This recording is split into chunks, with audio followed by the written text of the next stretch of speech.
আসসালামু আলাইকুম প্রিয় দর্শকবৃন্দ, আজকের এই ভিডিওতে আমরা এমন একটি প্রশ্নের উত্তর জানাবো। শবে বরাতের নামাজে সূরা ফাতিহা পড়ার পর অন্য সূরা কতবার পড়া যাবে, একই সূরা বারবার পড়লে নামাজ হবে কিনা। ভিডিওটি শেষ পর্যন্ত দেখুন, অনেকের ভুল ধারণা আজ পরিষ্কার হয়ে যাবে। শবে বরাতের নামাজে সূরা ফাতিহা পড়ার পর এরপর অন্য যে কোনো সূরা পড়া সুন্নত।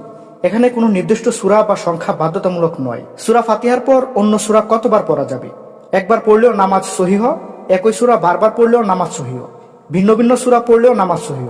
অর্থাৎ আপনি চাইলে প্রতিটি রাকাতে একই সূরা পড়তে পারেন, আবার চাইলে ভিন্ন ভিন্ন সূরা পড়তে পারেন। একই সূরা বারবার পড়া যাবে কি? হ্যাঁ, অবশ্যই যাবে। উদাহরণস্বরূপ, প্রতি রাকাতে সূরা ইখলাস অথবা সূরা ফালাক অথবা সূরা নাস একই সূরা বারবার পড়লে নামাজে কোনো সমস্যা নেই।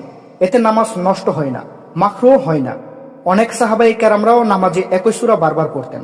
তো যে ভুল ধারণা অনেকের আছে সেটি হচ্ছে, অনেকে মনে করেন একই সূরা বারবার পড়লে নামাজ হবে না, শবে বরাতের নির্দিষ্ট সূরা না পড়লে নামাজ কবুল হবে না। এগুলো সম্পূর্ণ ভুল কথা। ইসলামে এমন কোনো বাধ্যবাধকতা নেই। শবে বরাতের নামাজে উত্তম আমল কি? শবে বরাত হলো নফল ইবাদতের রাত। এ রাতে মনোযোগ দিয়ে নামাজ পড়ুন। যে সূরা সহজ লাগে সেটাই পড়ুন।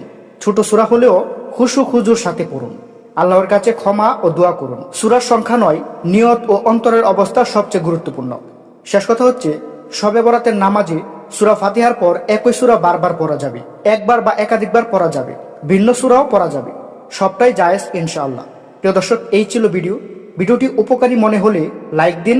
নতুন ভিডিও পেতে চ্যানেলটি সাবস্ক্রাইব করুন। এই গুরুত্বপূর্ণ তথ্য অন্যদের সাথে শেয়ার করুন। আল্লাহ আমাদের সবাইকে সঠিকভাবে ইবাদত করার তৌফিক দান করুক। আমিন।